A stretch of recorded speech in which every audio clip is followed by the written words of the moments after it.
Living abroad, I always fantasized it like being a never-ending vacation. And to be honest, after moving abroad more than 2 years ago, the feeling of vacation actually wore off pretty quickly. And it's not that I'm not still super grateful to be able to live abroad and live a life like this. There are a few things that I wish I knew before starting living abroad, and especially as a digital nomad. So if you're currently living in your home country or thinking about moving abroad, here are some things I wish I knew which you can maybe avoid in the future. And I would like to start off with something I only recently started doing, which is base building. If you start living like a digital nomad, you start wandering around the world, maybe you deregister just like I did from your home country, and then you're kinda in the gray area.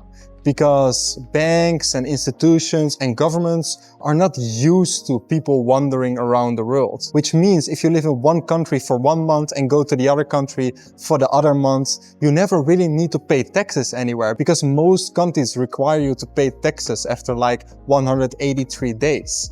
But this also means that you will never really have a solid proof of residency. And you will notice that if you want to start building something, that you really need this proof of residency.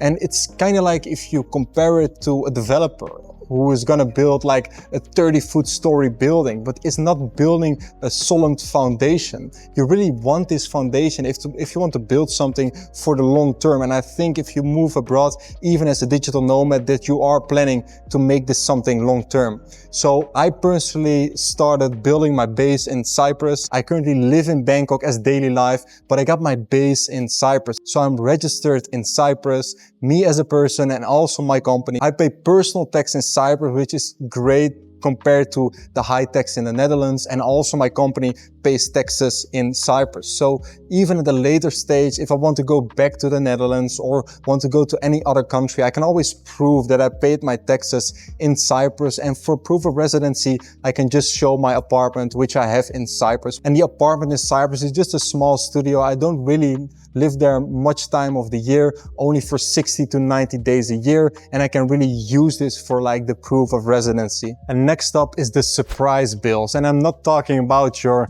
$50 or $100 bill, which can be a bit more expensive from time to time. I'm talking about big bills that can come your way.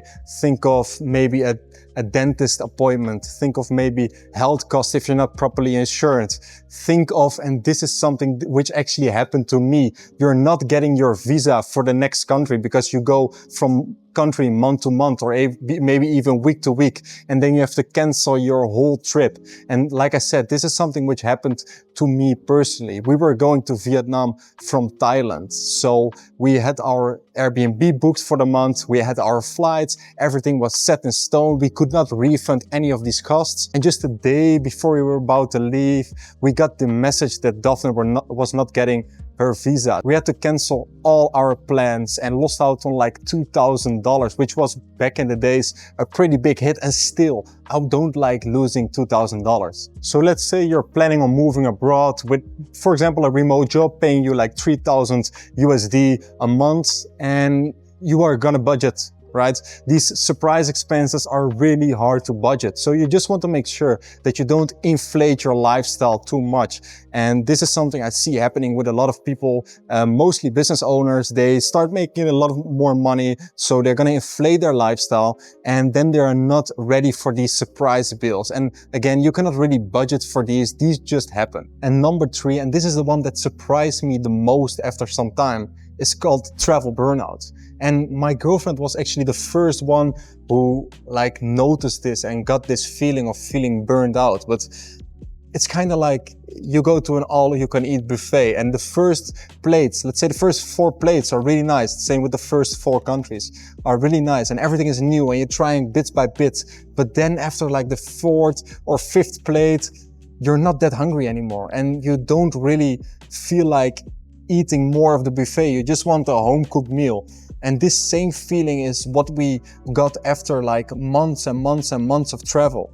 Let's say you went to Thailand and you saw 20 plus temples. You go to Vietnam afterwards and you see another temple and you're just kind of like, yeah, it's just another temple. And everything starts feeling the same and you're not really appreciating the reason you started traveling in the first place. And this is actually why I started living in Bangkok like I'm living right now, and started settling down a bit and started traveling less. Yes, I still travel, like once every quarter we travel, sometimes a bit more depending on our schedule and what we feel like. But now we just travel because we want to travel rather than because we have to travel. Because with traveling every month also comes Airbnb planning, visa planning, and all the other things that are basically becoming a chore rather than a blessing. And to be honest, being able to travel every single month is a big blessing. And this is also how it should feel.